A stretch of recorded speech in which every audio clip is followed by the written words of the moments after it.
लोकसभा अध्यक्ष ओम बिरला और मुख्यमंत्री भजनलाल शर्मा ने कोटा में धाकड़ महासभा के राष्ट्रीय सम्मेलन में भाग लिया। इस अवसर पर लोकसभा अध्यक्ष ओम बिरला ने कहा कि इस समाज ने खेती ने नवाचार और परिश्रम करके राज्य के कृषि उत्पादन को बढ़ाने में महत्वपूर्ण भूमिका निभाई है। वहीं मुख्यमंत्री भजनलाल शर्मा ने धाकड़ समाज को अन्न पूर्ति करने वाला और सेवाभावी बताया। उन्होंने कहा कि अंतिम पायदान के व्यक्ति को योजनाओं का समुचित लाभ मिलने और समग्र विकास होने पर अंत्योदय की अवधारणा साकार होगी।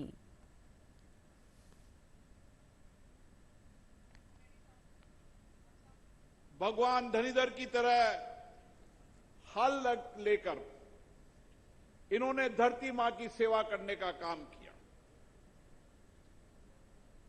इन्होंने धरती मां के अन्नदाता के रूप में देश के अंदर जो दुनिया की सबसे बड़ी खेती के वैज्ञानिक खेती होती है, उस वैज्ञानिक खेती का प्रयोग गांव में किया। छोटी जमीन होने के बाद भी कम जमीन में ज्यादा उत्पादन, कम लागत, कड़ी मेहनत से ही उत्पादन बढ़ाया जाता है। और जिस गांव के अंदर भी धाकड़ समाज के लोग रहते थे, उन धाकड़ समाज के लोगों ने खेती के नए इनोवेशन प्रयोग कर कर उस गांव में रहने वाले किसानों को नई खेती करने का, नए खेती के इनोवेशन करने की प्रेरणा देने का भी काम किया। किसान, युवा, महिला और मजदूर, इनमें सभी जातियां समाहित हैं, पूरा समाहित है।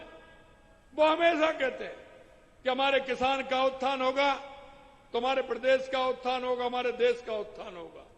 युवा का उत्थान होगा तो हमारे प्रदेश और हमारे देश का उत्थान होगा। हमारी बहनों का उत्थान होगा तो हमारे प्रदेश का और हमारे देश का उत्थान होगा। और अगर हमारे गरीब का उत्थान होगा तो हमारे देश और प्रदेश का उत्थान होगा।